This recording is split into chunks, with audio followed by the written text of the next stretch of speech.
Okay, we are recording. So can I begin by welcoming you all here?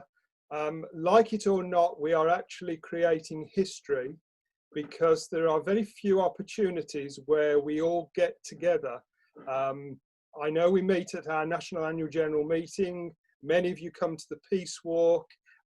Many of you meet each other at district council meetings, but we don't have the chance to get together to represent, as we are today, our churches, which are the backbone of the Spiritualist National Union and spiritualism, of course. So thank you for making the effort. It means a lot. As well as making history, this is an important time for all of us. And I would like to welcome other members of the union who are joining and introduce them to you today. I'm first going to start with the officers, and I'd like to welcome Minister June English. Hi June, from sunny Yorkshire. Welcome. Thanks. And Minister Jackie Wright, who's joining us from Middlesbrough. Hi Jackie. Good afternoon everybody. Welcome. Let's hope we have a productive meeting. I thought you were going to say predictive then, Jackie. I'm not sure it's the strength of the sunshine in Middlesbrough, what can I say? Okay, thank you. Welcome, Jackie. Danny Goodchild, who is the Finance Director. Welcome, Danny. Glad you could make it. I hope you haven't skived off work early to be here. No, okay. And we also have Sadir Bowring, who is the CAO. I'm sure many of you have already met or at least heard of Sadir. Welcome, Sadir. Thank you for joining us. Hi, everyone. Also, we have Rachel Lukes, who is the General Manager of Head Office. And again, I'm sure many of you will have come across Rachel or had some opportunity to speak to her. So welcome, Rachel, and thank you for joining us. And of course, the gentleman that started the ball rolling today is Alf Hurst, who is our Communications Director. And it's Alf and I that have been doing a lot of the work behind the scenes to try and help each and every one of you at this important time. We are very conscious, and the NEC is very committed to providing you with as much help as we possibly can. Now, the reasons we're here today, I've had one person email me and say, well, why are we meeting today? The reasons are, I hope will become evident, but the little book that we've sent out, which is not showing up on my screen, okay, there it is, floating around somewhere, Unlocking Our Future, that has been sent out. It was actually posted out over a week ago to all of the home addresses of the church presidents where we had them available. I am conscious that one or two people have only received them recently over the last couple of days, but I really do hope that you've had time to read them. There is a lot of information in the booklet that will help you to keep you safe through this process of unlocking.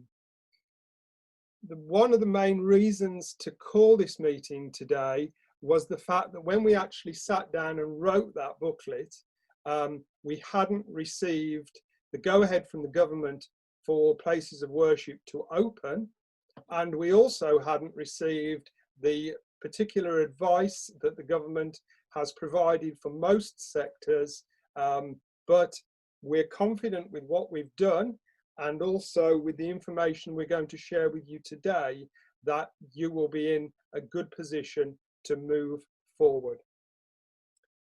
So, what I would like to ask you to do, this is a little job for each and every one of you over the next however long we spend together this afternoon.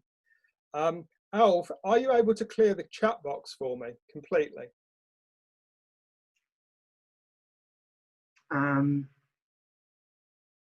I will try. No, we can't. We can't. Okay. I can create some space in it though. Okay, that's fine. Because what I would like you to do is, if you're here today representing a church, I'd like you to actually post the name of your church in the chat box. And that way we've got a record of who's been with us today, and that will help. I've got a couple of raised hands. I'm not sure. How some of them can't hear for some reason. Okay, if you're having problems hearing, then the problem is with your microphone. So if you go to the bottom of your screen where it says mute, and there's a little arrow pointing up, and it gives you an option to select the speaker.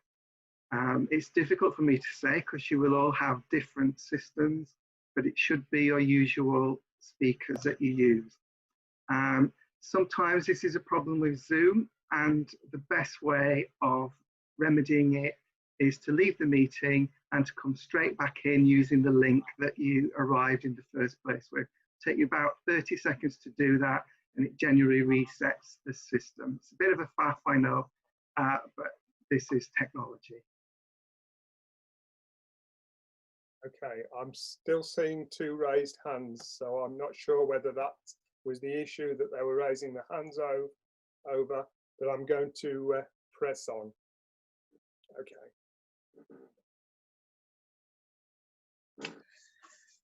So, first and foremost, the message I want you all to take away today is that there's no compulsion from the SNU for you to open your church on the 4th of July.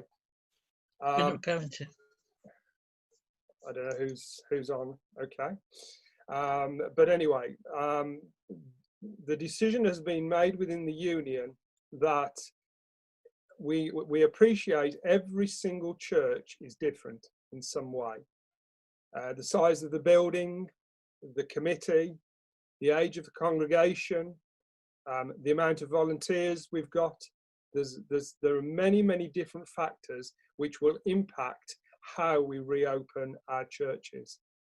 So the union is quite clear that the decision rests with you and your church committee. Yesterday I was in an IFN meeting, and there were representatives of all the major faiths, from the Church of England to Islam to Buddhists, Sikhs, Hindus, Baha'i, Jains, a plethora of different religions. And the consensus that came over loud and clear from many religions was that they were going to take their time, and the Quakers are not even going to think about opening until the beginning of September, when they're going to review the situation. And I've heard a couple of religions that have actually talked about leaving things until January next year. The decision has to be yours, and the union will support you in that, I assure you. So first and foremost, that is a major point. The second point is, whenever you actually do move to open the church, it is important that it is done safely for everyone. We don't want anybody to put themselves at risk. We know that COVID-19 is still around in the environment, and we also obviously see, as the lockdown is gradually beginning to be released. We saw, I'm sure, the pictures, the television pictures yesterday of the hundreds and hundreds of people on Bournemouth Beach.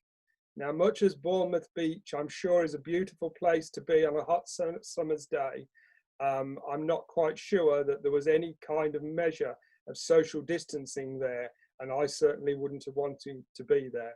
So what we must do is we must act responsibly in the best interests of all of our members and members of our congregations, and we should do everything we do should be with a view to safety. All of this information is included in the book, so it's there. You should have it in black and white.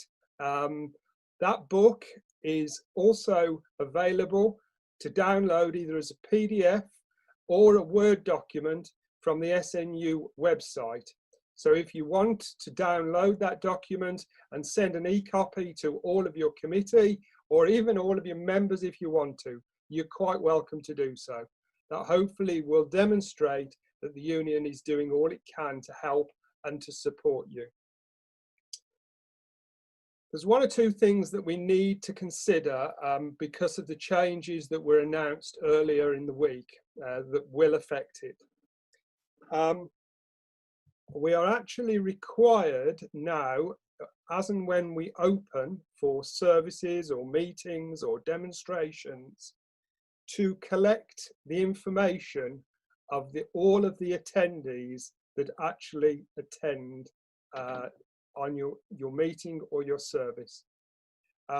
This information should be held for a while. It doesn't have to be held forever, but certainly for a while, because obviously if there is a situation where an infection has happened, the track and trace team from the government will need that information. So if somebody has come into your church that later displays symptoms of COVID-19, you need to be able to inform everyone else that was there at that point. So you're going to need to record people's name and contact number. Now, I'm just waiting for somebody to jump up and down and say, oh, well, no, that's contrary to GDPR. This is direction from the government and we have to fulfill it. So please bear that in mind. Fundamentally, we're going to have to think about the numbers of people that can attend our service. And we know that this week, the government has reviewed the 2-meter social distancing requirement. But the recommendation from the government is that we as churches still actually apply that 2-meter distance. The 1 meter plus is acceptable, providing that you provide some mitigating situations to support a 1 meter distancing. And that can be the installation of screens, perhaps in front of your platform. What I'm talking about is the plastic or screens that will create protection from the platform and to the platform. Also, the wearing of PPE during services. I've heard from 1 or 2 churches that have said when they open, they will require their congregations to wear masks, and that is absolutely fine. Excuse me, I'm going to just disconnect the phone. Might have been the Prime Minister. I don't care. He can wait. Boris can wait, Danny. You're much more important than he is. If you decide in your committee that you're going to operate the 1 meter distancing, you will have to provide masks. Now, before I go on, I need to say, because I am conscious we've got people joining us from Scotland and from Wales. And again, if you've read your booklet, you'll appreciate that your direction comes from the devolved authorities. I understand that neither the Welsh or the Scottish authority have actually given a date yet, a firm date for when places of worship will be allowed to open, but this clearly will be provided. And both authorities have given some advice which will help you to prepare. And the principles of what we're sharing today will apply whether you open on the 4th of July or perhaps in Scotland the 23rd or 24th, which I understand has been muted. So again, there are links on the SNU website to the information from the devolved authorities, and all you have to really do is Google that information with COVID-19 and you'll be able to keep up to date with what Nicola Sturgeon and the company are advising for Scotland and of course the Welsh Authority as well. So when we open and when you take the decision to open, we've mentioned about the prospect of having to consider how many people your church can accommodate.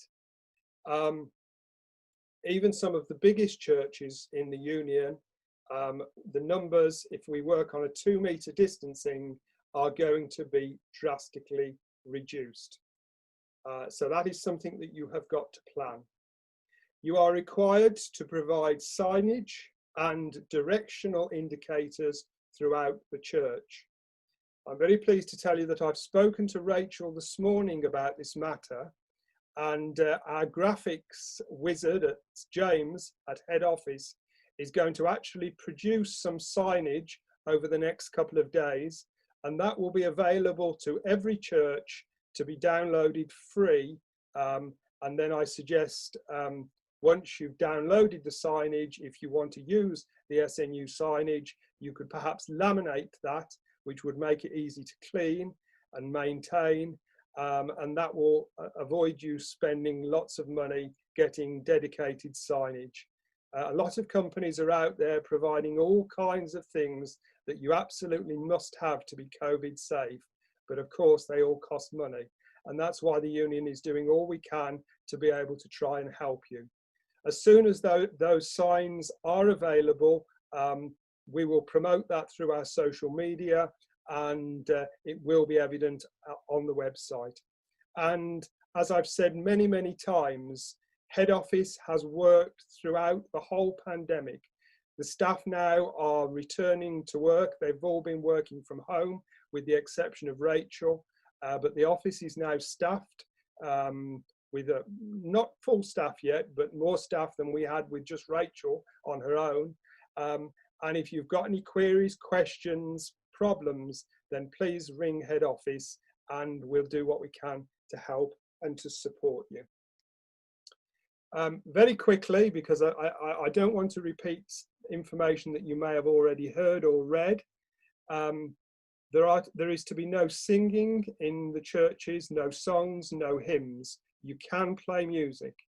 And the reason that is obviously, I'm told when you sing, you actually exhale droplets of water when you sing, and that's the virus can be passed on through that.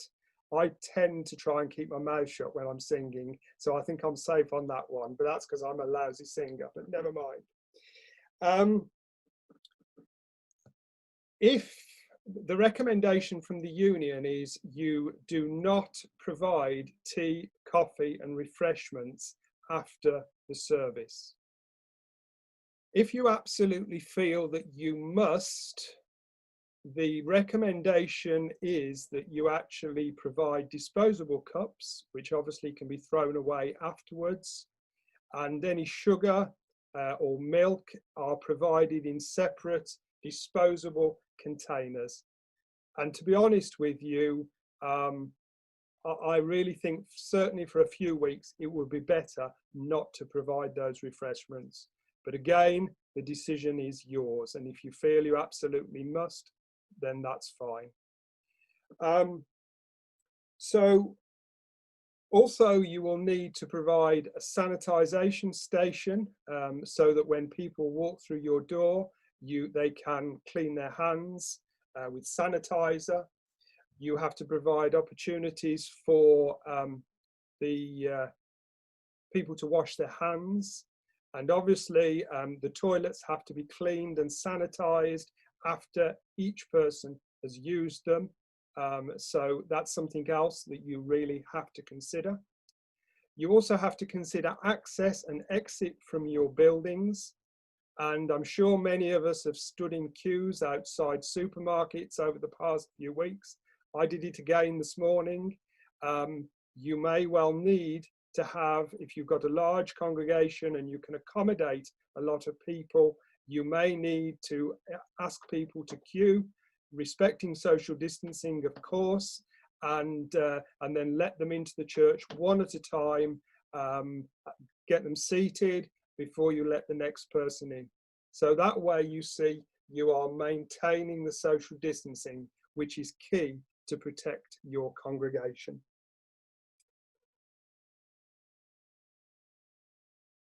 So those are some key areas.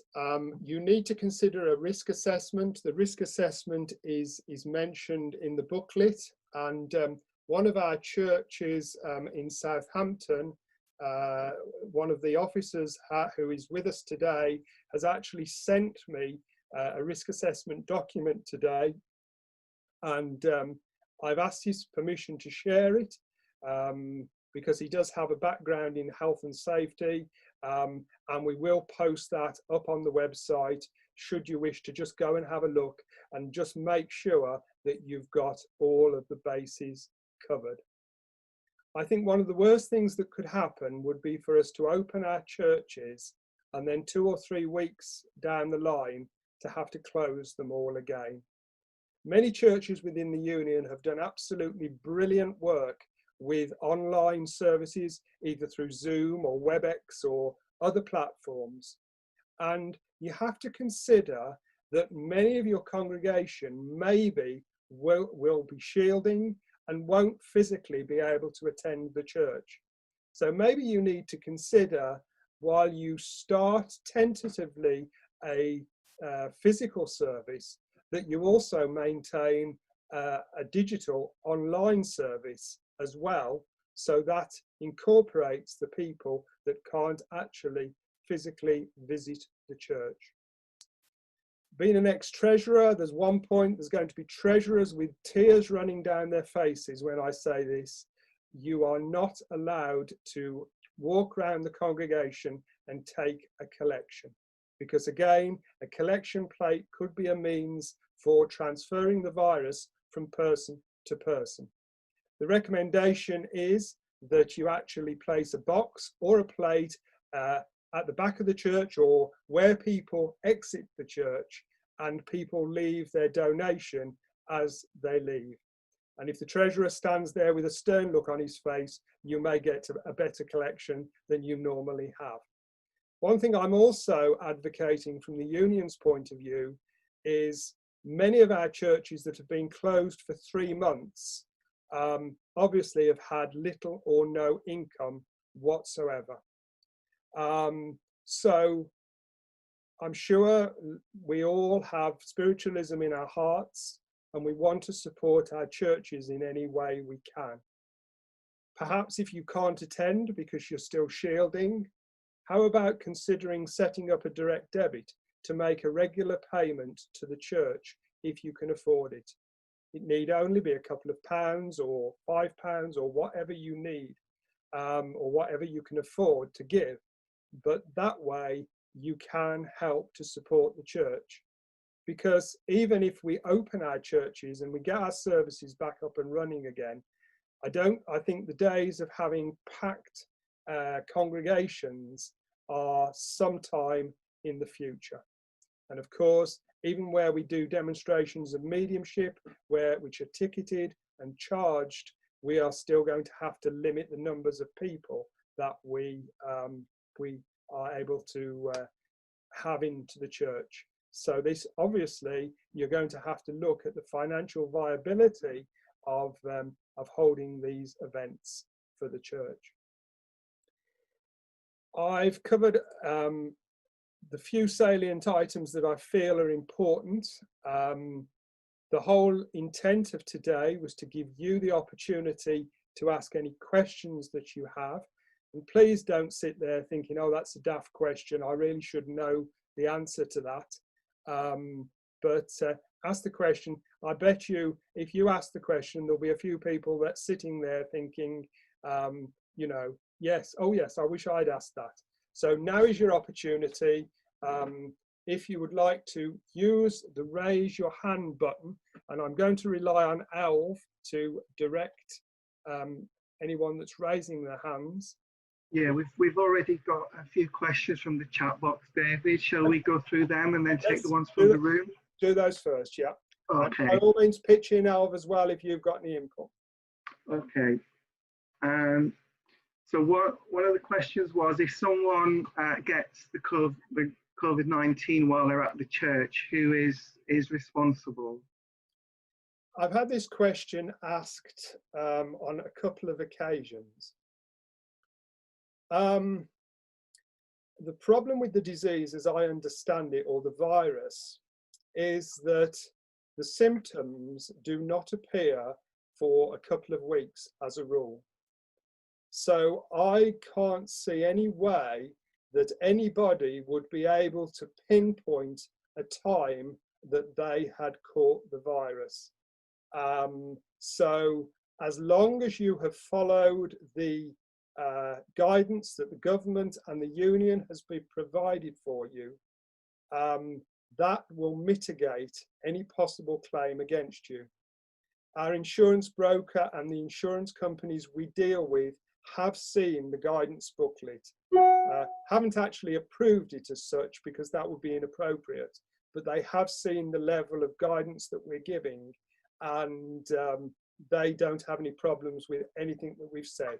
So I really think that that is literally something that you don't need to worry about.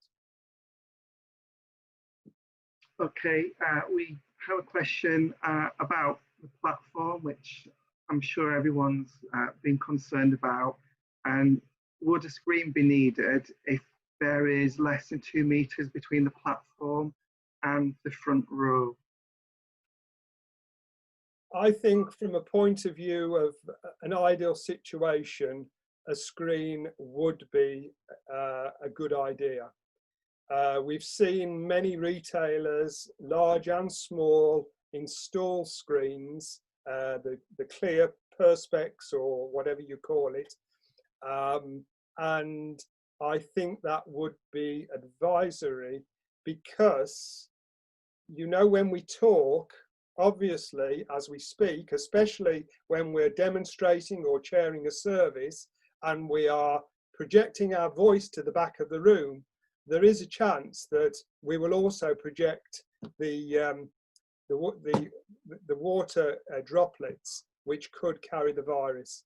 So I think if you've got a particularly small rostrum, or think about where you place the first row of seats within your church, and if you've got room to leave a good 2 meter distance between the first row of seats and the platform, do so. If that's not possible, I think screens would be a good solution. Okay, and similar to that question, following on from it about whether it's possible to sing in masks. The guidance is that we don't have hymns and we don't sing. And the problem there is the face coverings or masks that we're likely to wear, perhaps they're made out of t-shirts or we bought them on eBay, they're not actually the medical grade ones which would seal everything in. So the answer to that is no. I think it's a matter of education for our congregations who are perhaps used to singing. We have to direct them and guide them towards using the music that we might play as a time for contemplation, reflection, or private prayer. And that will encourage them to use music in a different way. So I thought that answers the question. And another one as well, relating to what David said a few moments ago about refreshments, asking whether it's possible to sell bottles of water, cans of pop, etc. Well, technically, yes, but there is an implication there, is because if we think about when we provide refreshments, we're encouraging people to remain in the building, to socialise and spend time together. And that is just the exact moment when the virus could be spread. So I would say that's not advisable. I guess people will be welcome to take the drink away with them, but to stay there and to socialise in that way, that's not what the government is intending in opening the places of worship. Another question about, do we need to have a disclaimer stating that people enter our churches at their own risk?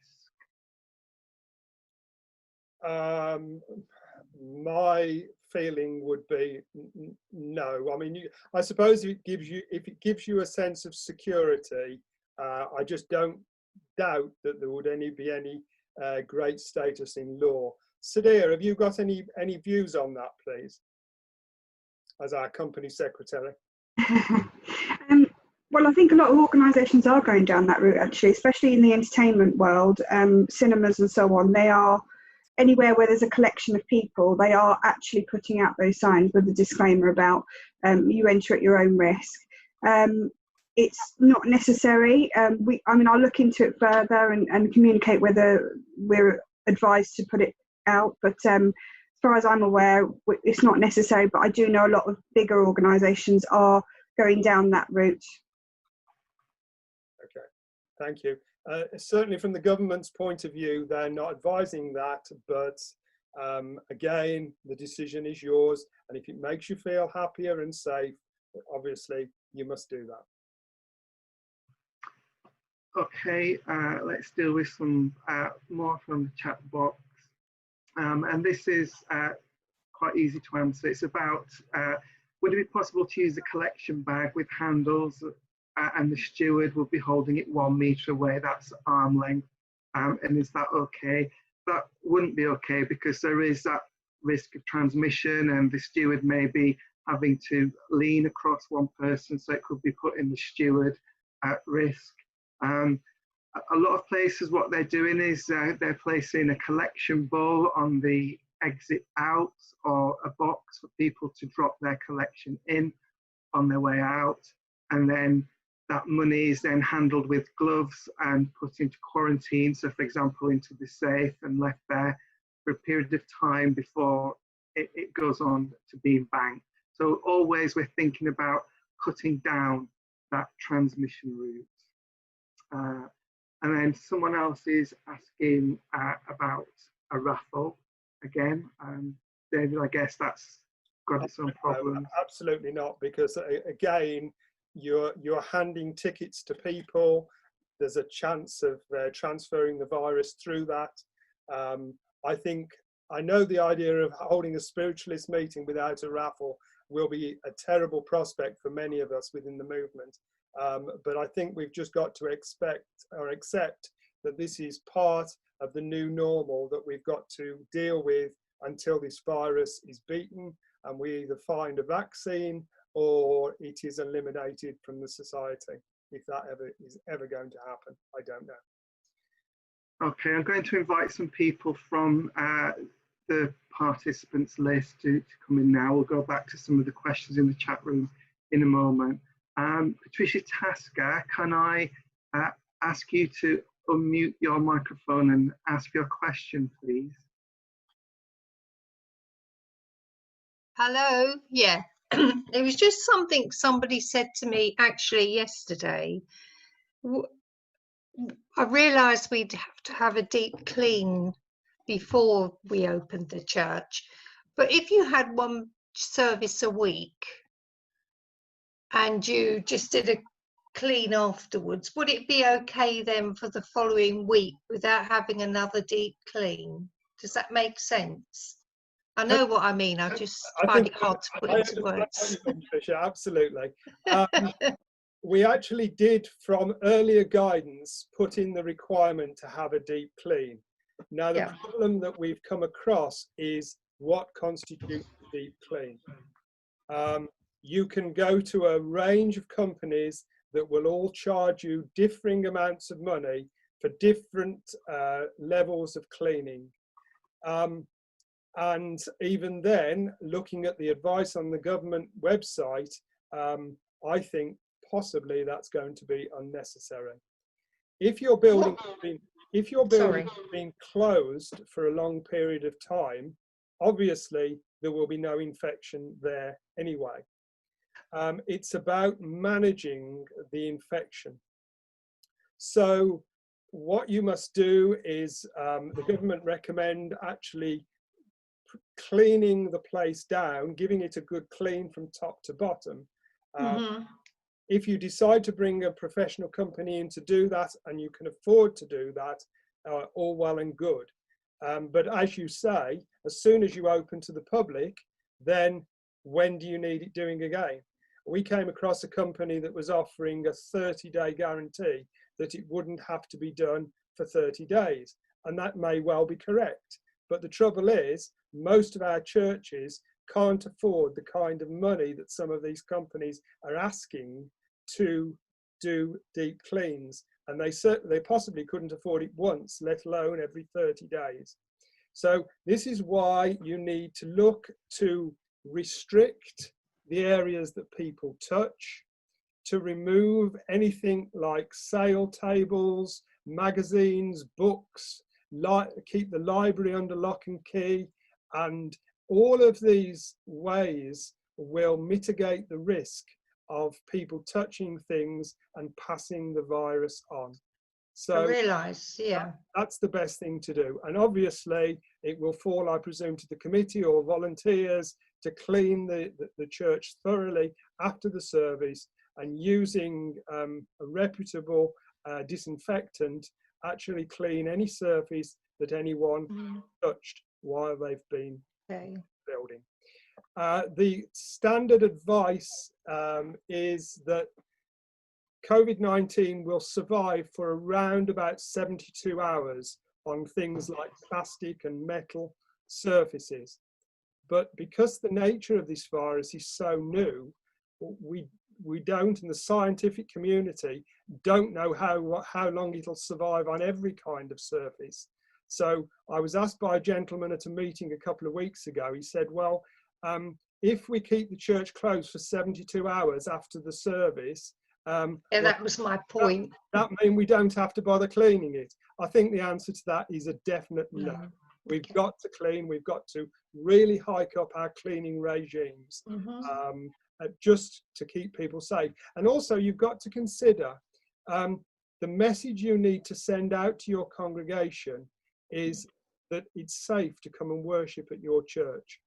And anything you do that demonstrates that, hopefully will encourage people to feel safe and to be able to come back and to worship. Okay, I'm a little bit unclear. Sorry, can I ask another quick one about the mask situation? Do they have to come with a mask? I mean, do we refuse to admit them without? You have the right to do that as a committee. Right, okay. I would say if you promote it when you advertise your service, that your congregation will be required to wear masks. Okay. Now again, just wait for the bump of a few treasurers falling off their chairs. I suppose you could choose, if you wanted to, Supply them. have a supply of masks to the church. But then again, you know, there's the risk of, if that supply became infected, you're helping to spread the virus. So it's a very difficult situation. It's a minefield. Okay, thank you very much. Thank you. Okay, thank you. Before we move on, there is a question really which I'd like to respond to, about the worry about how it's going to feel turning people away if we have limited places. Of course, that is a huge concern, but we do have a responsibility to manage that. I talked to some churches in their planning on booking people in and advertising their services, saying that you have to check in and book your place. In that way, perhaps over a number of weeks, different people can have a different access. But there will come perhaps a moment when, for safety's sake, we have to turn people away and say it's not safe due to social distancing to admit you into the building. And I know there are concerns that people have that that's unfriendly, but the way we have to think of it is that that is far more friendly than it would be to get the virus, which is extremely unfriendly, as we know. So it is a difficult thing that we've got to manage. None of us want to do it, but none of us wanted any of this to happen. It's something that we're all finding that we have to tackle. Thank you, Patricia, for that question. I'm going to ask Alan to unmute his microphone, Alan Seymour, and to ask his question. Alan.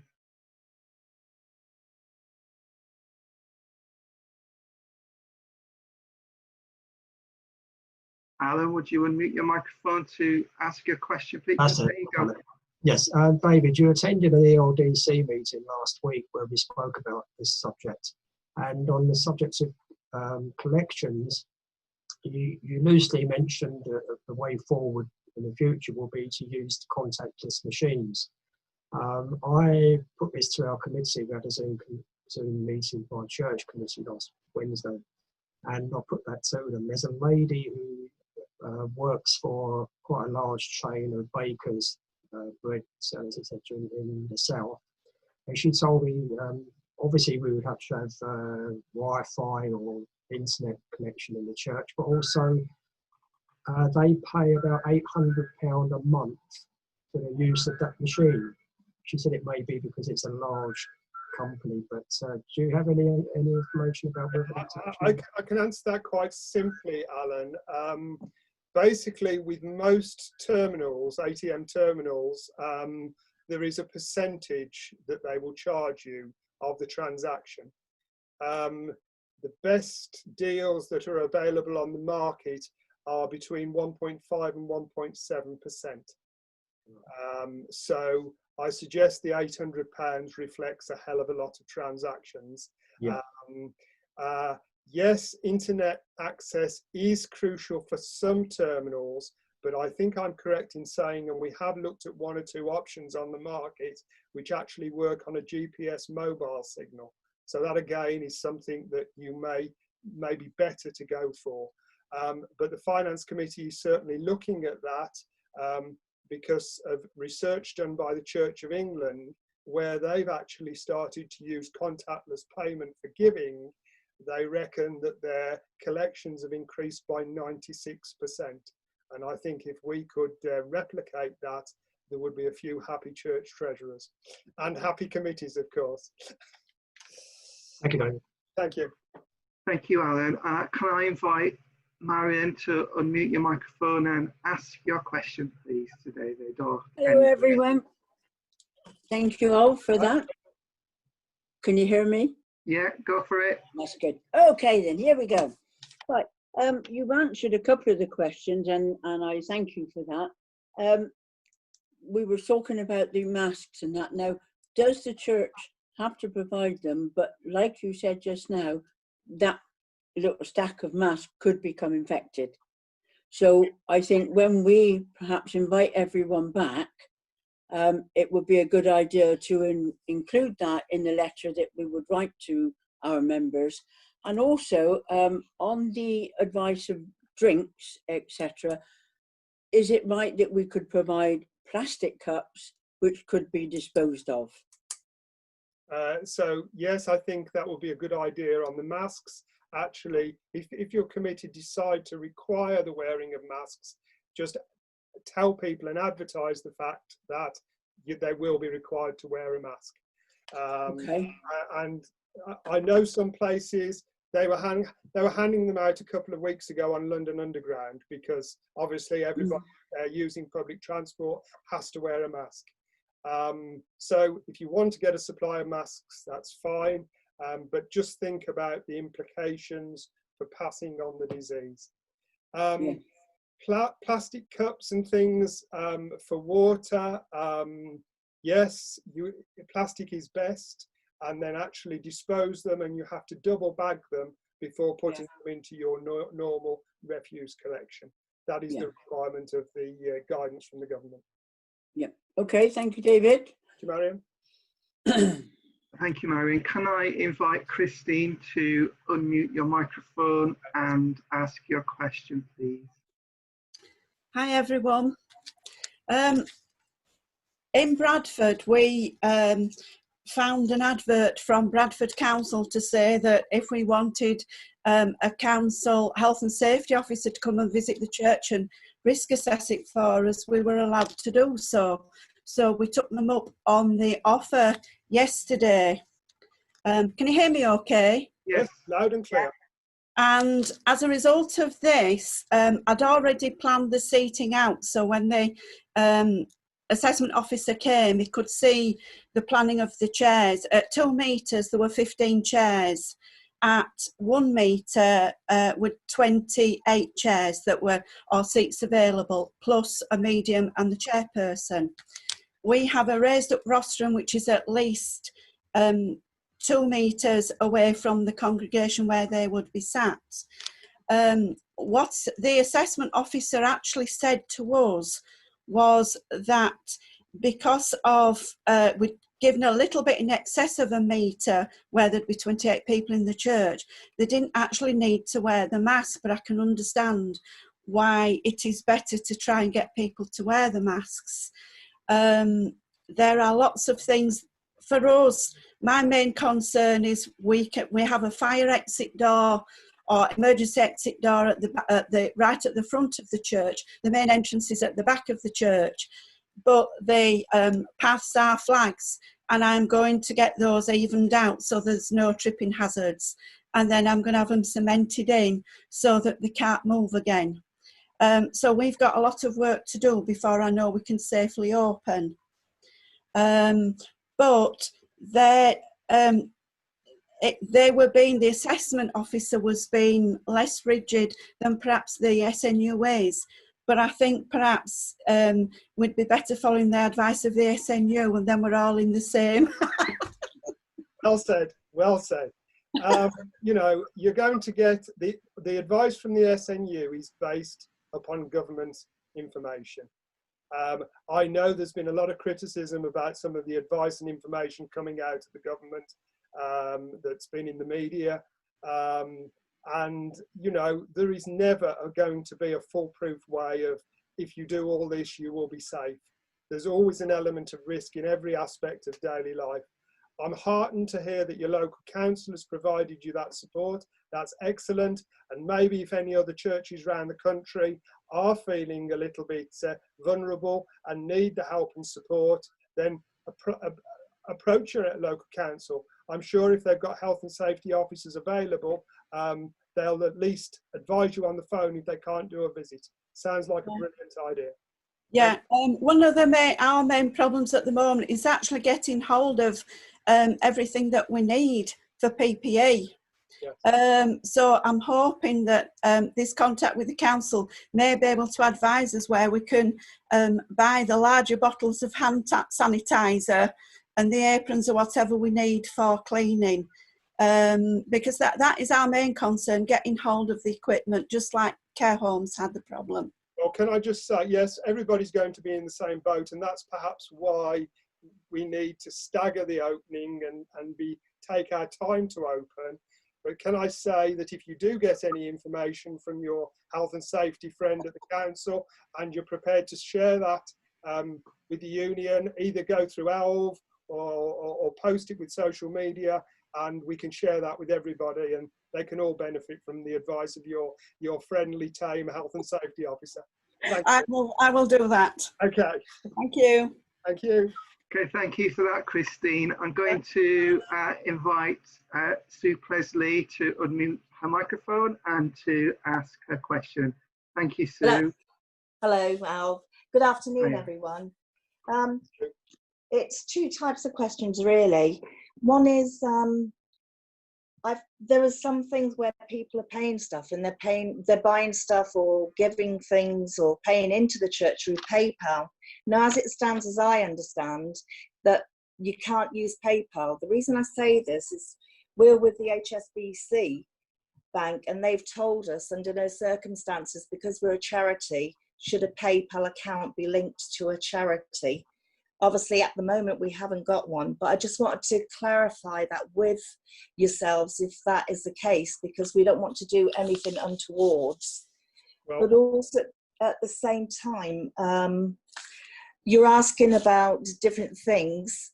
She'll probably tell me off for putting her into it, but Lisa Leeson is on here, and she's an epidemiologist, and she'd probably be able to answer quite a lot of your questions regarding the virus, etc. Okay, well, thank you for dropping Lisa in it. Can I bring Danny, our finance director, in to address that question about PayPal?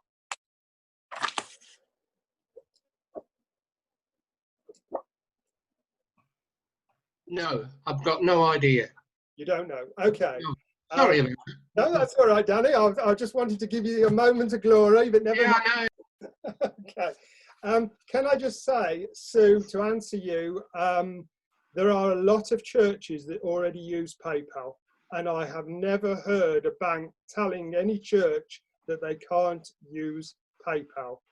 PayPal Right. is not the cheapest way of doing electronic transactions, but it is a way, and a lot of churches do use it.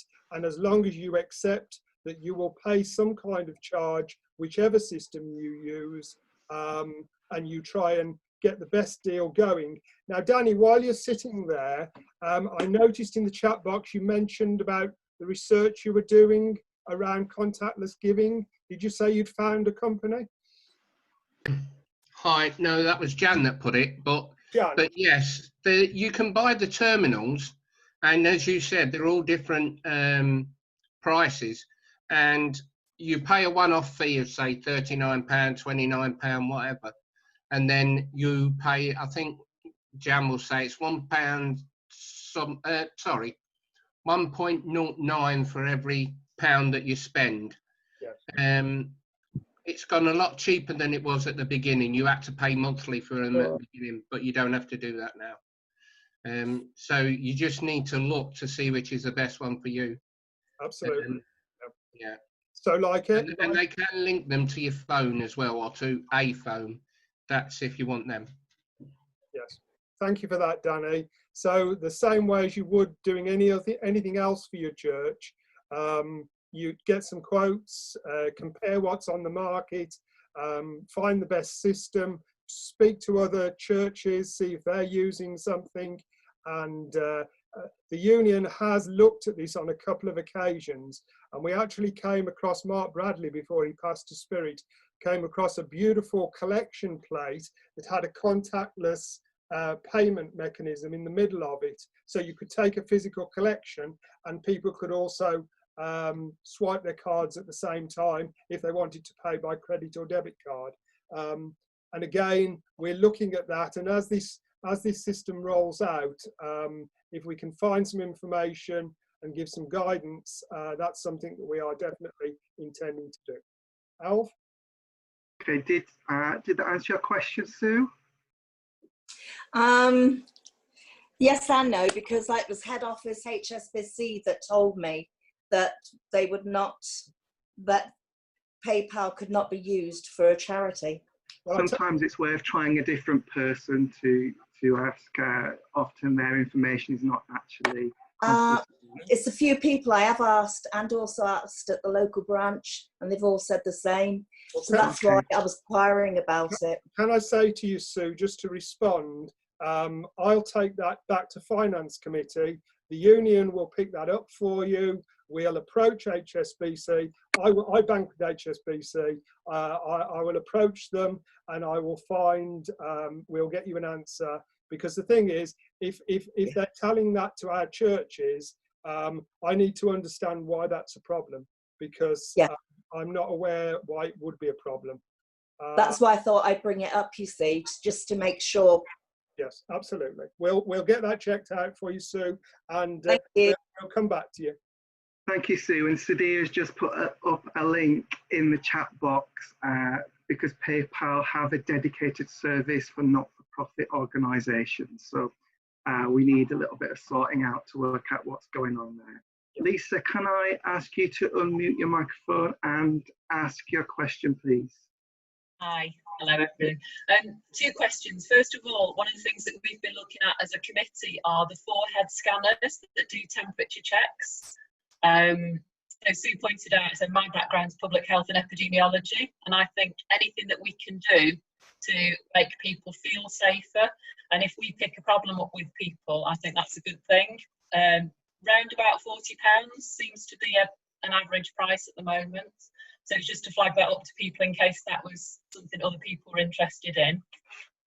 And then the second part is, we were talking about when we reopen, and to be honest, we're thinking about September as well. And when we've sat with it with Spirit, we all keep coming up with September. So we know we're not in a big rush to do something quick.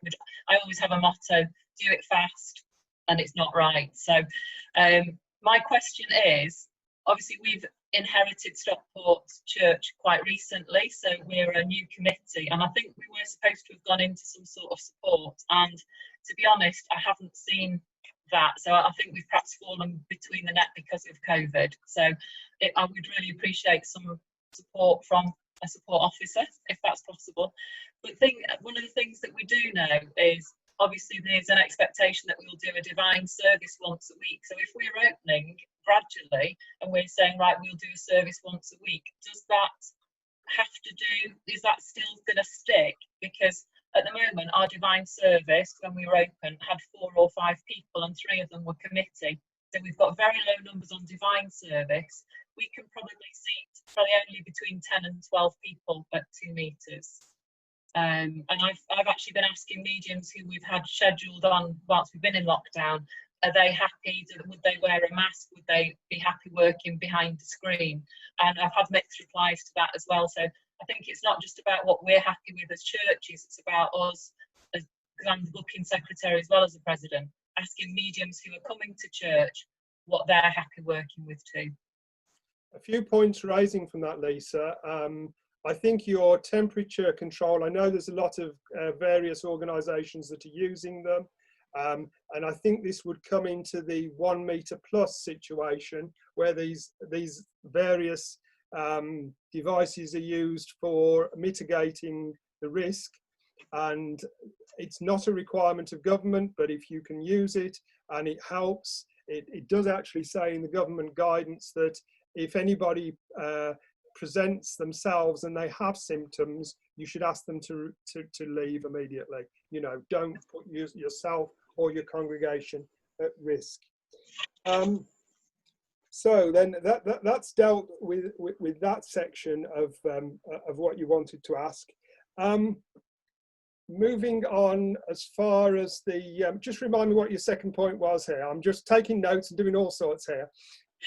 My second point, I think, was about we were expecting gone into support. We still haven't had an AGM either, so we're getting a little bit nervous about that too. Well, don't be nervous about that, because you are in very good company, because there are many hundreds of churches that haven't had an AGM.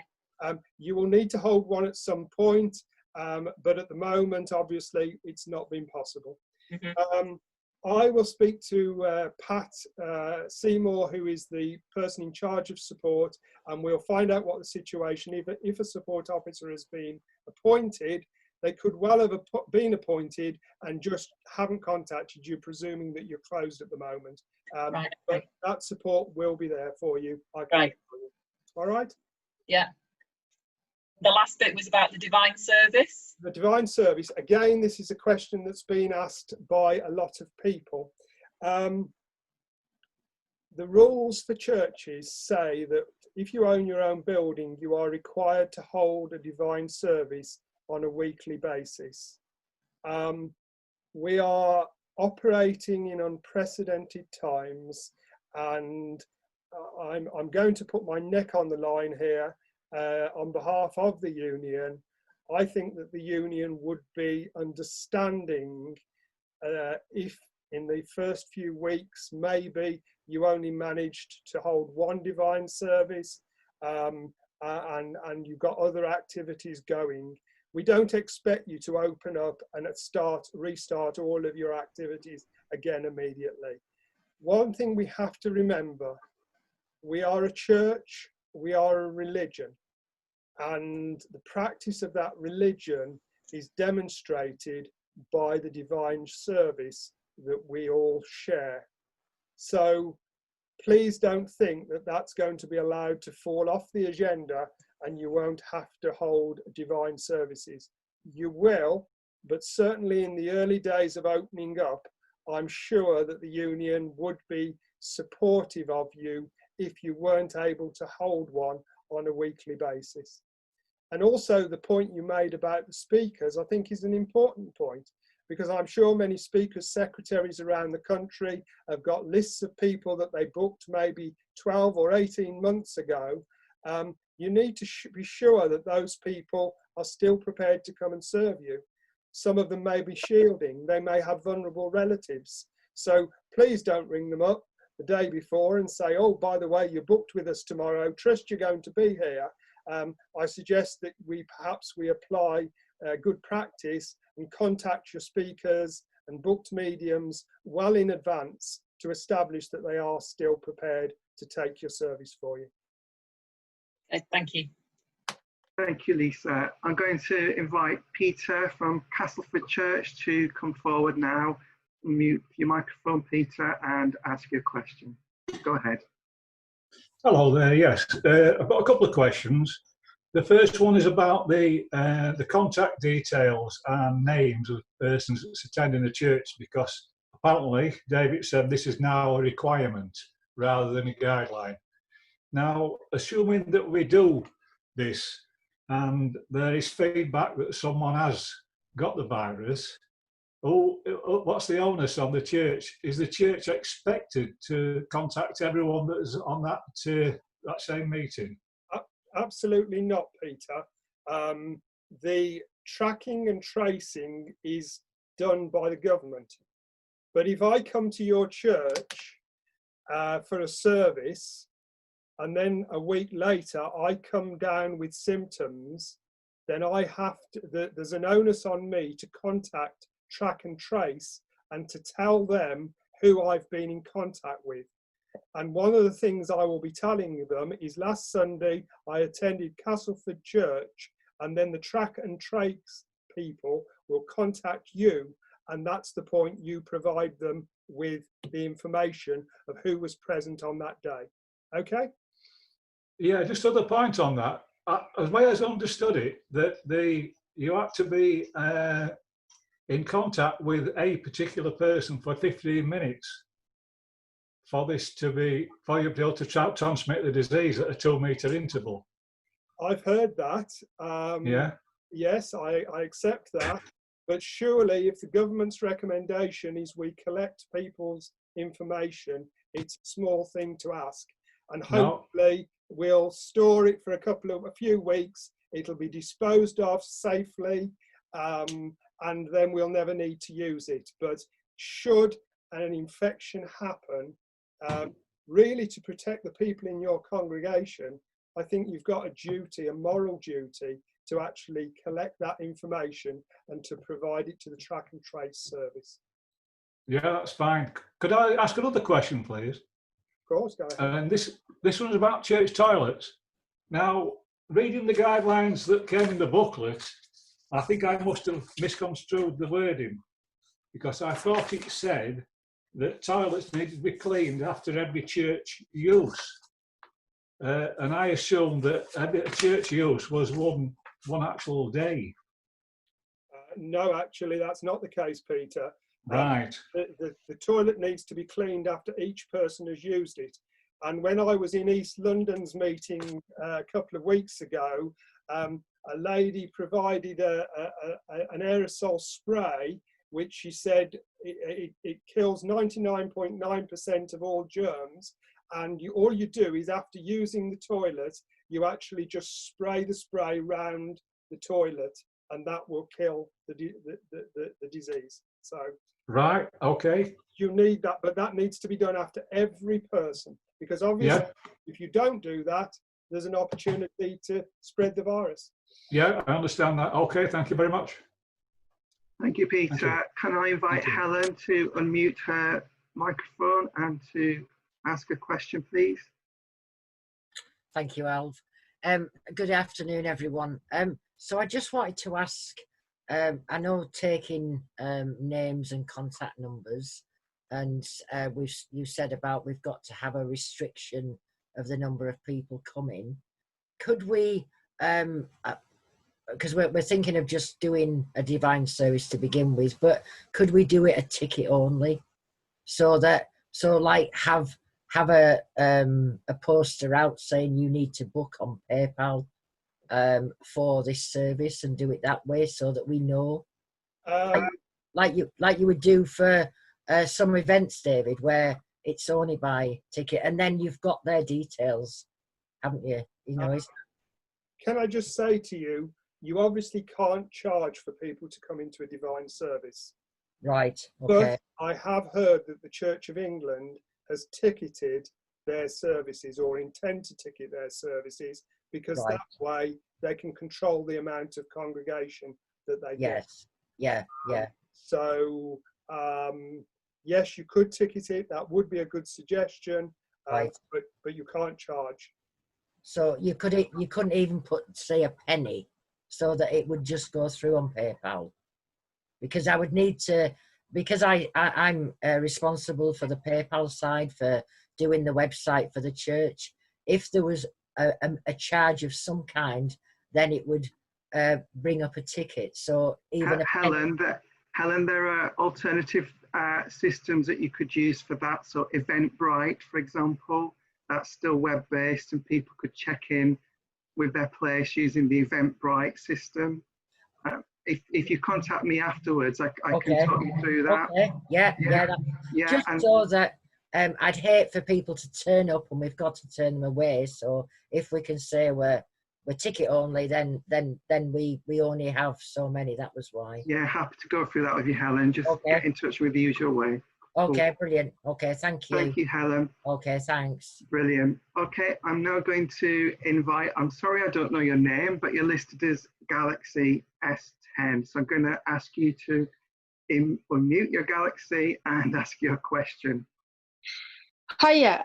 We do raffles sometimes through number generation, where I would have a committee man would take the name of whoever was buying, like paying for the ticket, then do it on the laptop as a number generator. Could we do that with the raffle? Put it in a clear bag and then leave it out, clean it, spray it with Dettol and leave it on the table and then let them pick it up after the service, or would that still not be possible? I think, to be fair, you are actually increasing the chance of spreading the disease. Because right, that's fine. What you're doing is everybody that comes in that wants to take part in the raffle is going to have to make some form of payment. So somebody is going to have to take that money, and that's what we're trying to avoid. So I think at the moment we're just going to have to accept we're going to have to be raffled for a little while. Just think of the bumper Christmas raffles we'll be able to hold with all the raffle prizes we've held on to. All right. We've still got what Easter eggs. Right, okay. Okay, thank you. Thank you for that. Can I invite Alison to unmute your microphone and to ask your question, please? Well, fortunately, most of my questions have already been answered. So I will move on very briefly to let other people have a talk. I think what we need to decide is, as going back, it might sound a bit boring, as we go back to the cleaning, I think it's paramount that the committee understand the importance for their protection for themselves when they're doing the cleaning, have their gloves on, have a number of gloves. So not use the same gloves on the toilet as you're going to use in the sinks, because you cross infection in all the time. Also as well, find out who is going to do the cleaning, because not everyone's up for doing cleaning. So I think, put that's paramount. You put that in place first of all. Perhaps share it. Perhaps it might be one person that's just happy to do it. Plastic aprons. I mean, I got 200 of them the other day on the internet, so they are available. But put them on.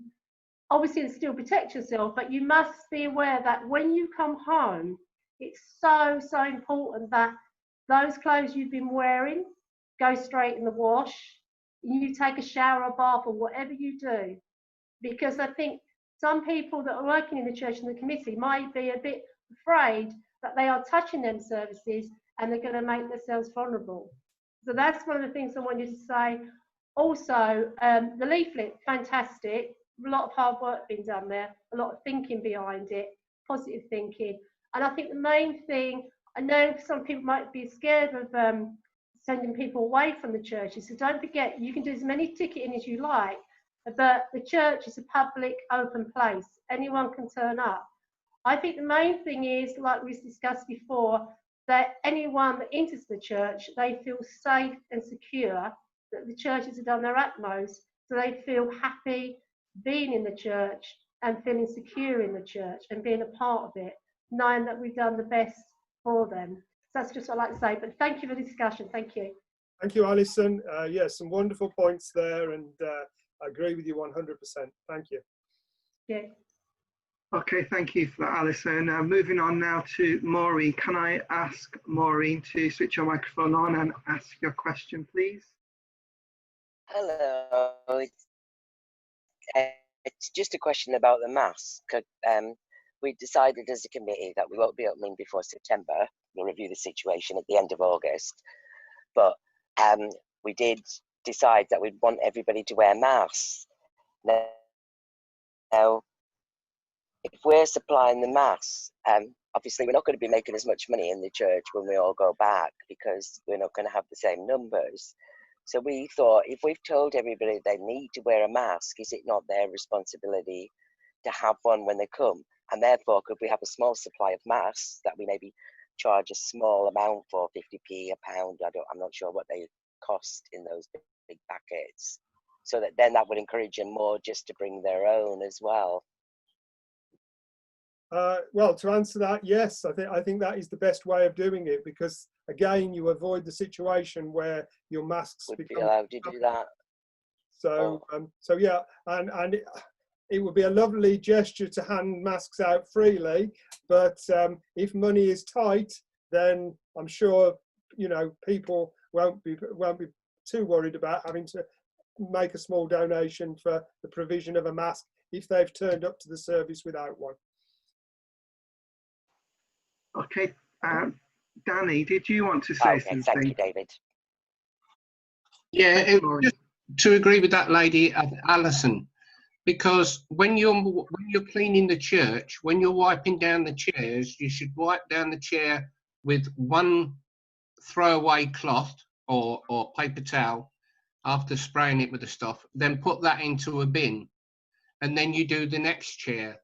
And once all of the papers or whatever you're using to clean are put in, you then tie them up and you leave them there for 2 days, and after that you can put them in the council bins, and that's from the council as well. And it is a matter of, we all can see ways that it's not going to work and it is going to work, but what we've got to do is remember we've got to do what the government says, and we're responsible for the people that come into our church. So we need to be that responsible in the cleaning and everything else. But I'm not cleaning the toilets. Thank you very much. That's what you think, Danny. Actually, Danny, can I just say I've got all the toilets at Stansted lined up for you, so don't worry. Okay, can I ask Precious to unmute your microphone, please, and to ask your question?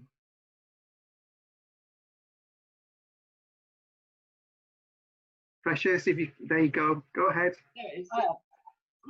I just wanted to ask a question about people. Most of the questions I want to ask have been asked anyway.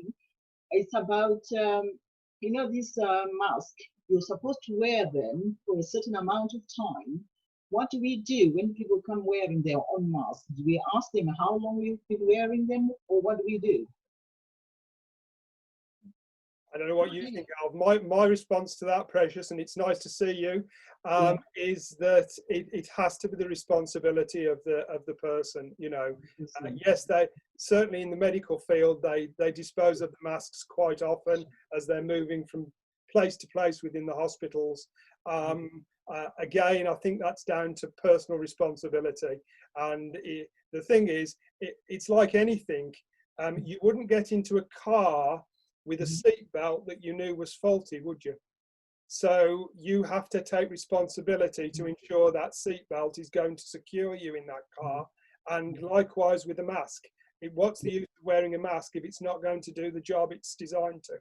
So again, that possibly is a good point to encourage people to provide their own masks rather than the church providing them. Thank you. Okay, thank you. And can I invite Kate to ask your question as well? Hi, good afternoon. Can you hear me okay? Hi, Kate, yes, we can hear you loud and clear. That's fine. Yeah, I'm just a bit worried because we hire the building that we're in. Now, we take our services in there once a week. Now, if and when the landlord does open up again, the cleaning issue straight away becomes a big issue for us because we're not the only people that use that hall. There's people actually in that on the morning before we get there. Now, for me to go around and clean in there, I'd be there all day, wiping chairs down. It's just an impossibility for me. Alf, do you want to come in on this with your experience? Could you say that again? Because I was answering a question in the chat room again. Could you run that by me again, Kate? Kate's got is that her building is a rented premises. Okay. There are other groups using it, and she's saying cleaning it would be an absolute nightmare. So what's the difference between having been in rented premises against having your own premises? Okay, I understand. Yeah, I was speaking to another church this morning about something similar, Kate. And the thing there is the responsibility lies with the managers of the building. So for example, if it's a community centre, responsibility would lie with them. From your point of view, I would want to be confident that they've done a proper risk assessment, that they put all the things in place, and they should be giving you the reassurance that they've done everything possible to ensure the safety of you, your committee, and your congregation. And they will quite likely to have some requirements of you as well. So they should be telling you what their expectations of you are. So really it's a negotiation between you as a tenant and the manager of the building, if that makes sense. Yeah, I just think with us ourselves, it is an impossibility for us because, as I said before, we have groups in before us on the same day. Now, I've got to go in and wipe 90 chairs down. I'm going to be there. You know, how long am I going to be there trying to clean the place? I think Kate, this is a discussion that you probably need to have now with the managers of the building, because they shouldn't be expecting you to do the cleaning. That should be something that they do. It's important not to assume how it will be. We've just got to check with the managers of the building. And if it seems like they've not been doing their homework, if it seems like that they've not put everything in place, then I think you have an absolute right and responsibility to challenge them and say, this is not going to work for us. This doesn't seem right. I need further reassurance on that. They have a responsibility for that, and you shouldn't allow them to push it all onto you. Yeah, I fully understand what you're saying, but I am a bit worried in case we lose some of the congregation, because they're obviously waiting for me now to give them positive information going forward, and I can't give them that. I think, Kate, with the same way as we're advocating for all the church committees, before we open, for them to have a meeting, for them to plan what they're going to do, put all the safeguards in place. And I think your job is to arrange a meeting with your landlord or the managers of the property, sit down. They will have to do risk assessments. You need to be party to those risk assessments, and you need to have a clear and concise discussion of what they're going to do, what they expect you to do, and clearly, if you don't feel safe and you don't feel that your place is providing a safe environment for your congregation to come back in, I'd be inclined to either look for somewhere else to meet or just don't start up again until you're satisfied that the building is safe. Okay. All right. Thank you. Okay. Thank you for that. I know we've got a lot to get through, so we'll be as quick as we can. Your list is Galaxy S8, so could you unmute your microphone and quickly ask your question, please? Thanks.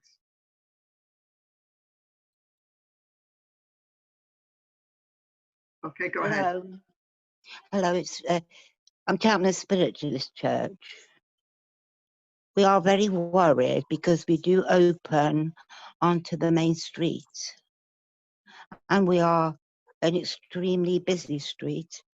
We are 50 metres from the high street. Also, there's 2 car parks at the end of the road. 4 are very high risk on our committee. We have decided to open in September by doing divine services and keeping it within the guidance of the COVID virus. But we are extremely worried because we do open it onto the street, and the path is less than 2 meters, about 1.5 meters, and there are many students in Bennington Street. So could you give me some guidance on it, please? Al, do you want to address that one, or do you want me to? Or I can do, yeah. I think, you know, this comes back down to risk assessment, and I think all we can do is look at each individual situation and make a fair assessment of what the risks are.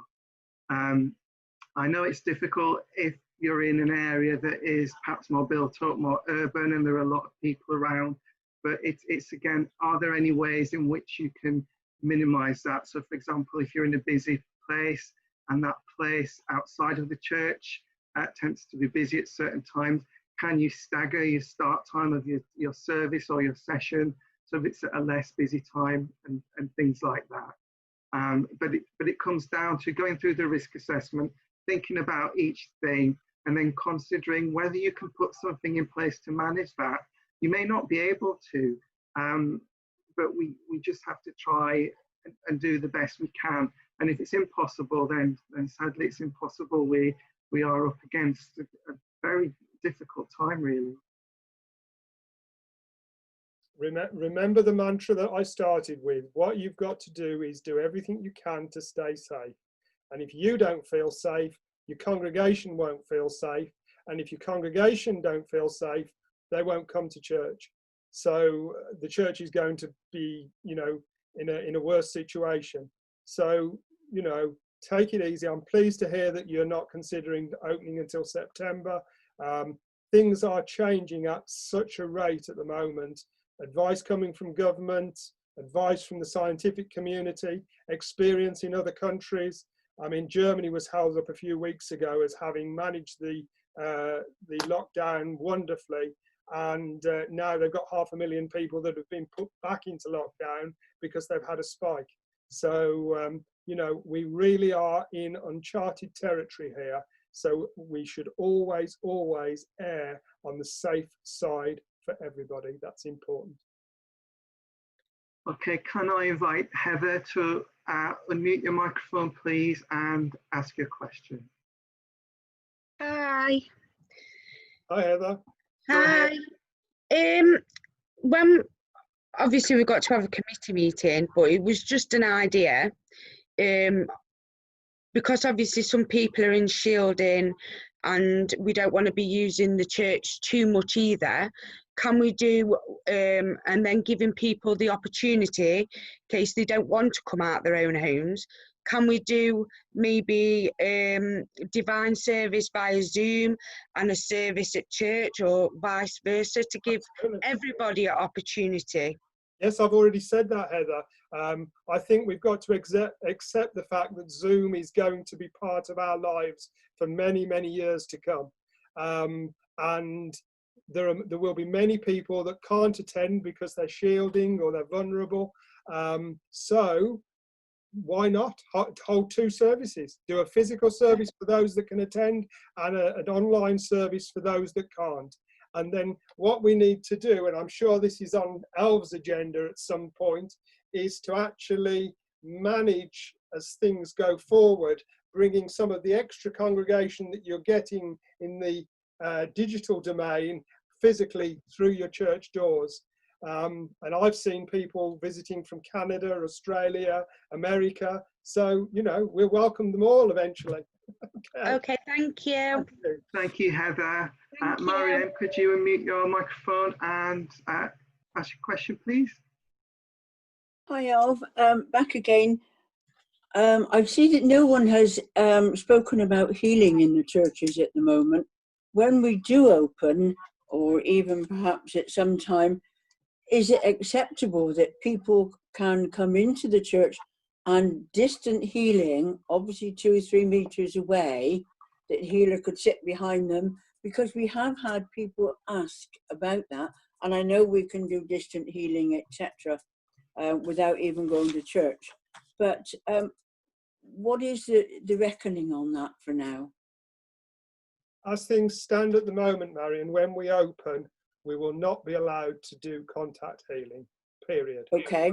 That's just a no-no at the moment.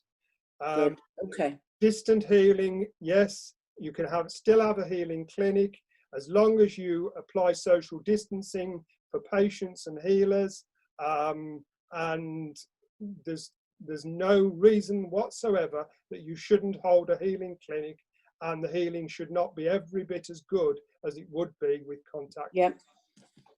Okay. Thank you very much. Okay. Thank you, Marion. And Elaine, would you like to unmute your microphone and come into the room, please? Hello, can you hear me? Yes. And Elaine, yes. Go ahead. Hi, David. Clarification, please, on hand dryers.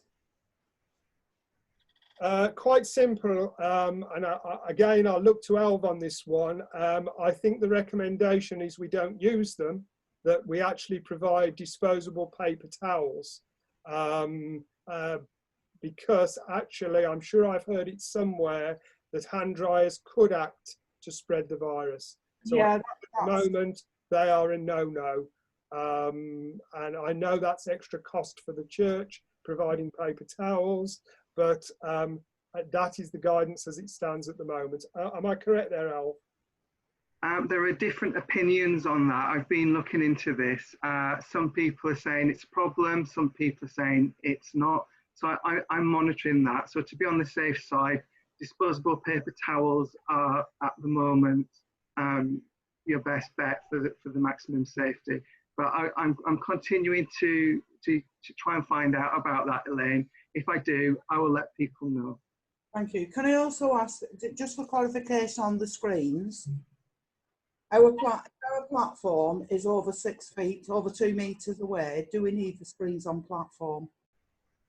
Well, having worked in your church, Elaine, and the size of the church, I would say you don't need the screens, unless you actually feel that you do, but no. No, and the other thing is, you know, when we do a mediumship evening, we take money on the door. So we will have to have a screen, but we can go ahead with that, can we?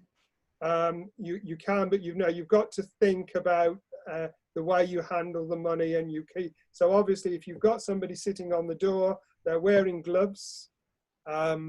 Possibly ask if people could pay, have exactly the right money, so there's no messing about giving people change, which could cause contamination. If you've got a PayPal account or some other online payment that people could pay in advance, do that way. It's all about mitigating the risk of somebody sitting there taking money. Yeah, and what about maximum numbers? Is there a maximum number in the church? That's basically up to you to set out the church applying the rules of social distancing. Right. So in 2 meters, it's the ideal one and the recommended one from the government. So you literally face, now obviously we've heard lots about bubbles over the past couple of weeks. If 2 or 3 people come from one household, they can sit together. But you have to leave space around them so they don't potentially contaminate anyone else. Yeah. Okay, thank you for that. And someone has just put in the chat box about 30 as a maximum numbers for gatherings at present, but it is important to realise that when the government's talking about social gatherings and things like that, they're talking about it very separately to places of worship. So the information that we're working on and looking at is specifically for places of worship. We can't mix and match. And I know that seems very inconsistent, but that's the government's information. It does seem inconsistent, and it is really difficult for us all to navigate through that. So we have to be careful when we use this information. It comes from the places of worship stream of information rather for other activities in society. It's not all equal, it's not consistent, but that's the way it is, and there's not much, sadly, that we can do about that. Jean, can I ask you to unmute your microphone, please, and ask your question? Go ahead.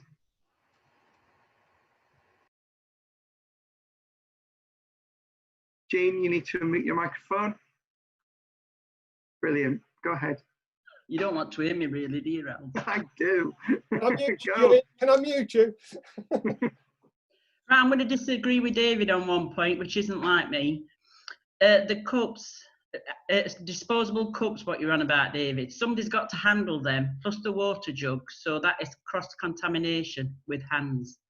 So when you think about it, really, we're going to spread it. If so many people, if it's a hot day like today and they all go for a drink, all that, everybody's touching the handle of the jug to put the water in. So it's cross-contamination. I So think, to be fair, Jean, that I'll concede that one to you. It's a fair point. It's about mitigating, you know, the situation. I have seen something that was produced earlier about refreshments in church, and there are guidelines around that from health and safety. Yeah. But really, to be honest, get people in, enjoy the service, yeah, and get them out again as quick as you can. You know, yeah. don't throw them out, but you know. You don't let me have any fun at all, you. Right, the other point I wanted to bring up, when we said we can rule out that everybody wears face masks, you've got to realise that not everybody does wear face masks because of the health conditions. They are exempt. If they can't breathe, if they've got breathing problems, they are exempt from wearing face masks. Yes, Jean, but I would say that if the church committee decide that they require face masks and you can't wear one, you can't attend church. That's what I wanted to clarify. That may sound hard, but from a point of view of safety, if that's the committee's decision, then you can't attend church until things become more normal. Yeah, because a lot of the older people with asthma and that are our committee members, so we need to all think about that as well. You know, if they say we've got to wear them, they're, you know, you can't have them in what's exempt. No. And Alv, I did do a thing when I used to work about hand dryers, and as you're drying your hands, the water from your hands, the dirty water splashes up to your face. So that's why we had to take them out at work. So just for your information, love. Yeah. That's it. Cheers. Thank you for that, Jean. Thanks for that. Can I ask Jenny from Hadfield Church to unmute your microphone and ask your question, please? Thanks, Jenny. Go ahead. Hi. I was wondering about face masks. So the medium refuses to wear a face mask. And also, if she's working with somebody, it's a bit muffled when you've got a face mask on. Will it affect them? Well, I think again, it's about applying a good deal of common sense. It's the church committee's duty to keep the service operating safely. And if you require me as a medium booked to come and serve your church to wear a face mask, I've then got the option as to whether I cancel the booking or I come along and wear one. You know, we don't want to upset mediums. They do an awful lot for us. But if the committee make the decision that everybody wears a face mask, the medium should respect that. Okay. Thank you. Thank you for that. And can I invite Martin to, yeah, go ahead, Martin.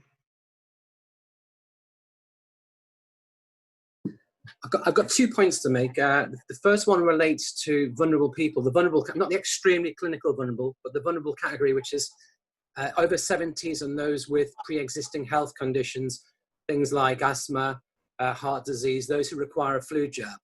I think the guidance from what I've read is to encourage those people not to attend. But the problem we have is that most of our committee fit that category, and I know many other churches are in the same boat. And a lot of the congregation fit that category as well. So from a risk assessment point of view, we could be harsh and say they can't attend, but it also means we can't open the church.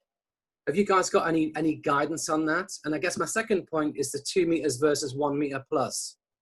So my own research has shown that 6 minutes at 2 meters is equivalent of an hour. Sorry, 6 minutes at 1 meter is equivalent of an hour at 2 meters.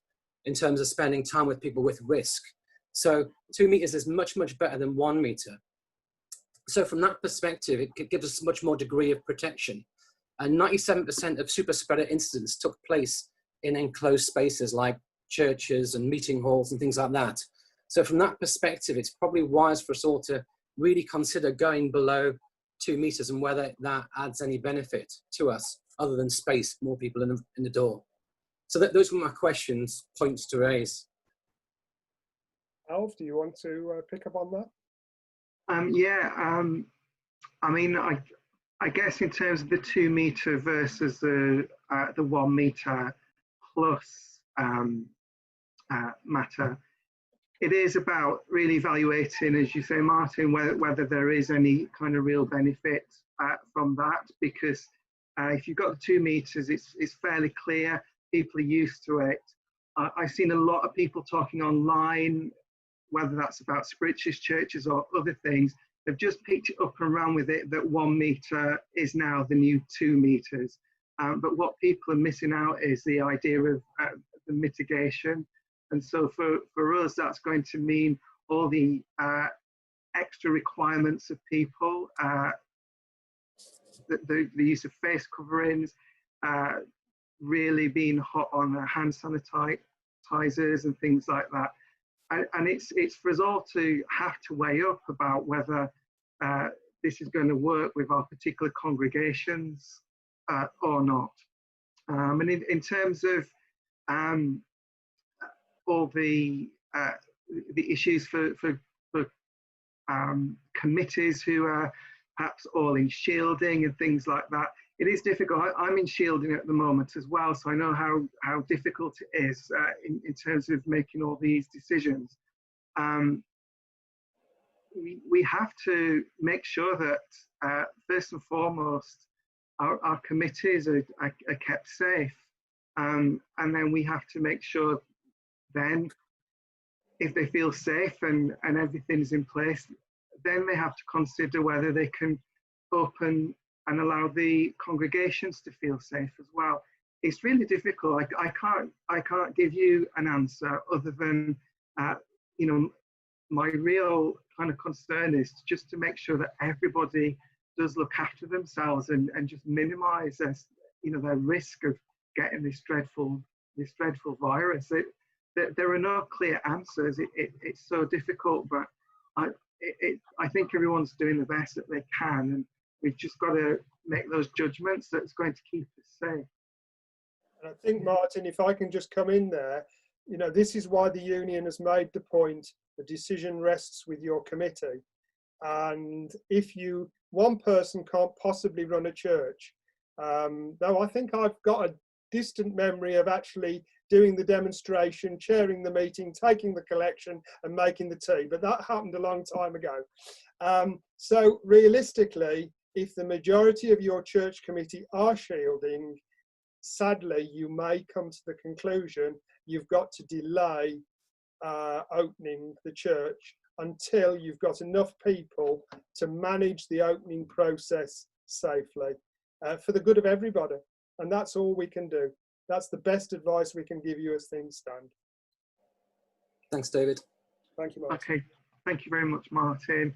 Can I ask Brian to unmute your microphone and ask your question, please? Hello there.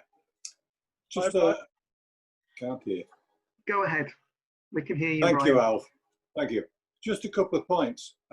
First and foremost, I'd like to say thank you to the NEC for producing a booklet which has answered 90% of the problems that are likely to arise. I found it fascinating and I found it very, very informative. So thank you very much indeed. Secondly, notice that quite a lot of people are putting emphasis on buying hand sanitizers. Do be careful. Hand sanitizers are antibacterial and we are dealing with a virus. They're two different things. And the antibacterial hand sanitizer won't kill the virus. Soap and water will. And the main point is that our church meets in a rented hall in the public library. And we can't discuss anything with them yet because they're closed until next week. Then we can begin to negotiate, and they're going to be quite hard negotiations because of the points that the lady who spoke before me brought up: cleaning of the toilets, handling the chairs and what have you, and setting them out. In our case, the library provide facilities for refreshment. They do the washing up, they do the people, but we don't want that kind of cross-contamination in our churches. So we're looking at some very, very hard negotiations with the library when we get to speak to them. But the booklet that we've got, as I say, is absolutely fantastic, and it will give us all the help that we need. Thank you very much indeed. Thank you, Brian. And I should think, you being a good Yorkshire man, you'll come out well in the negotiations. Oh. Thank you, David. Thank you. Okay, thank you, Brian. We're working our way down our list. Can I ask Angie? Is getting less. Can I ask Angie to unmute your microphone and step forward, please? Hello. I'm sounding like a medium now, aren't I? You are actually, my darling. Sorry. I'm glad you're alive. I just wanted to go back to the hand dryers, to be honest. We're just in the process of having hand dryers put in, because if we haven't got hand dryers, it's towels that we'll have to wash.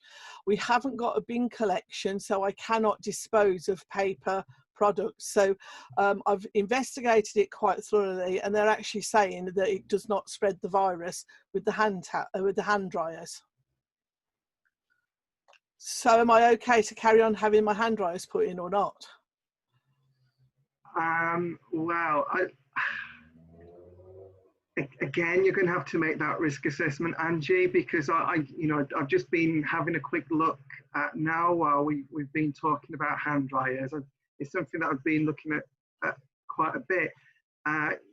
Some places say yes, it's okay. Others say no, it's really dangerous. I don't know. I can't answer that at the moment because I don't really know how to weigh up that information, Angie.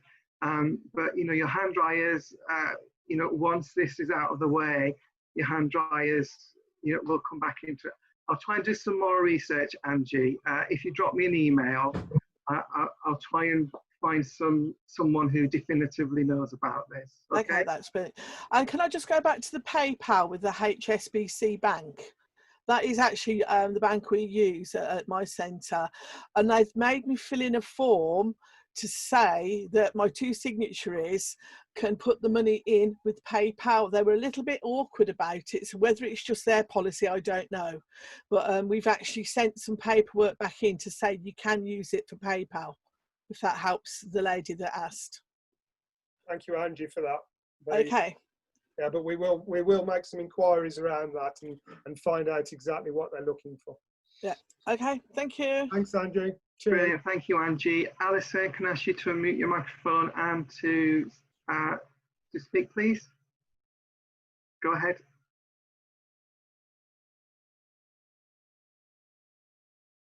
Alison, you've muted your microphone again. Can you just unmute it again for me, please?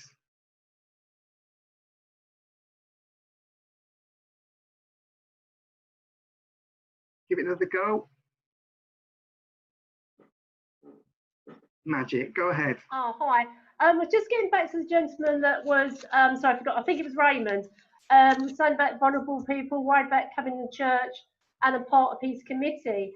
What I wanted to say to him was, if you are a vulnerable person suffering with asthma, other lung conditions, you would have a letter from your GP or maybe the hospital you're under, or the consultant will tell you and advise you not to go out. I believe at the moment, for people in that condition, obviously we're all varied, is the 1st of August. So they would have been advised, if they're in that condition, not to go out and to keep themselves inside. So that might be some guidelines of help, I don't know. Thank you for that, Alison. Yes. Okay, so just to type a few loose ends with questions from earlier on in the session with the chat box. A question about being able to run small workshops. And I think, again, we're back to social distancing again in response to that, aren't we, David? Yep, absolutely. Any kind of activity you run in your church, whether it be a committee meeting, a workshop, a healing session, whatever, apply the social distancing and all should be well.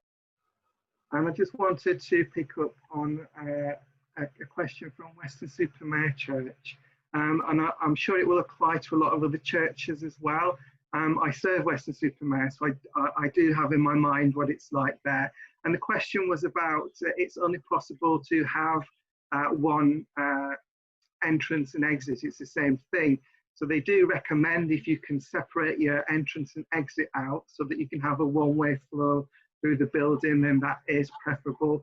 But if you can't, I think, again, it's difficult, it can be awkward, but what I would recommend is that it's a case of leadership, and we have to give our congregations the instructions. So perhaps we need to direct them to say, could the people on the back row would like to leave now?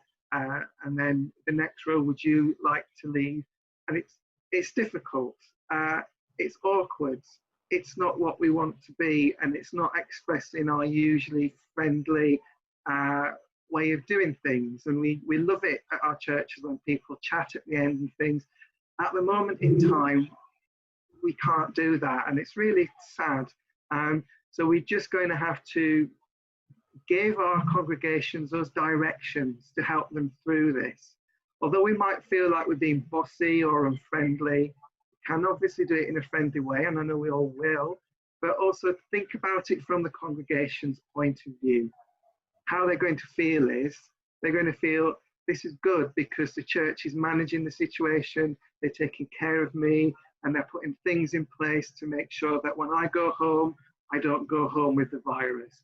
And I think we've got to trust our congregations to feel that way as well. And I think they will, because we've seen horrific things over these past few months. We've all been through an awful lot. And I think if we can demonstrate to our congregations that we're doing all we can to manage and look after their safety, I'm sure that that will be appreciated. And if it's not, it's just tough, because they'll be looked after anyway, and they'll be less likely to get the virus. So even if they don't appreciate it, we're still doing some good. So I hope that kind of tackles that. Okay. Are we about there then, Al? I think we're about there. All right. So on behalf of the union, the two vice presidents, I just couldn't stop them talking, honestly. Poor Jackie and June haven't had an opportunity. Ladies, have either of you got anything you want to add to the discussion? Can I just say, I think it's been a great discussion, and we've been able to hopefully allay a lot of fears that you may have for when the churches do reopen. But it's also dismissed a myth that women do all the talking in this religion, I think.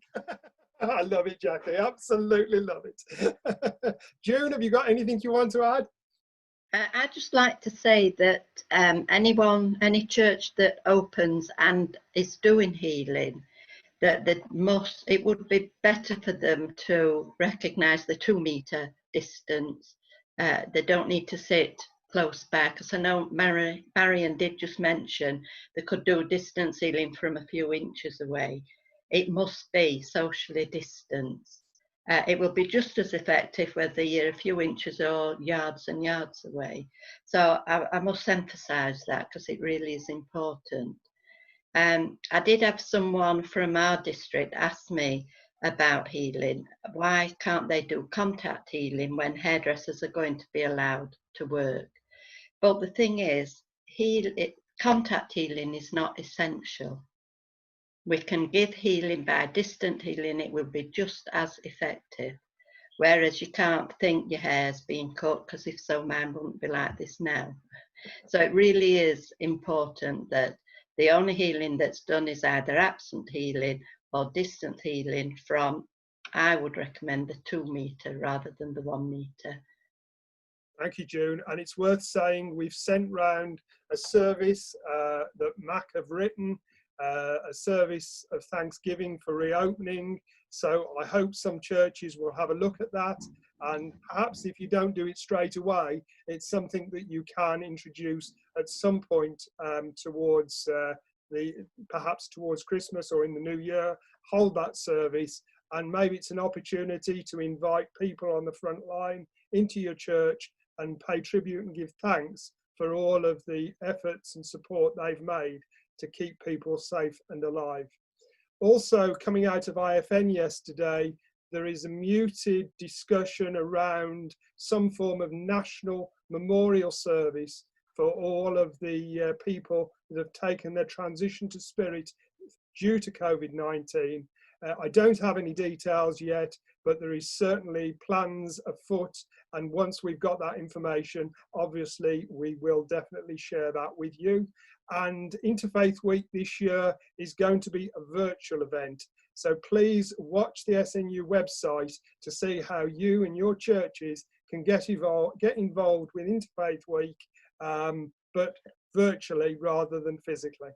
So can I just say, David, sorry, before you actually wrap up, the Ministers' Administration Committee will be holding a Zoom memorial service on Monday the 13th of July at 7 p.m. Now, as we all know, that many people that have passed away have had to do it more or less in isolation. There's been very few people able to attend their funeral, even if any have. So we want to do a service to include as many people as we possibly can and to celebrate their lives. So if anyone's interested, it is Monday the 13th of July at 7 o'clock. And that's via Zoom, isn't it, June? Yeah. So obviously the Zoom access code will be published through the normal social media channels. So Rachel, are you still with us or have you gone to sleep? Is Rachel still there? Yeah. Speak to me, Rachel, please. You should be able to unmute your microphone now, Rachel. Thank you. There you go. Not mute it. Still here. I wondered if you popped out to make a coffee or something. Anything you want to say from head office while you've got the opportunity for all of these church officers listening to your every word?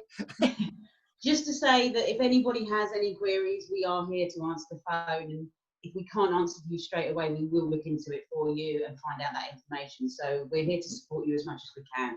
So we have got extra staff coming in now, and please use the facility. And I'd like to pay tribute to Rachel and all of her staff at head office who have done sterling work.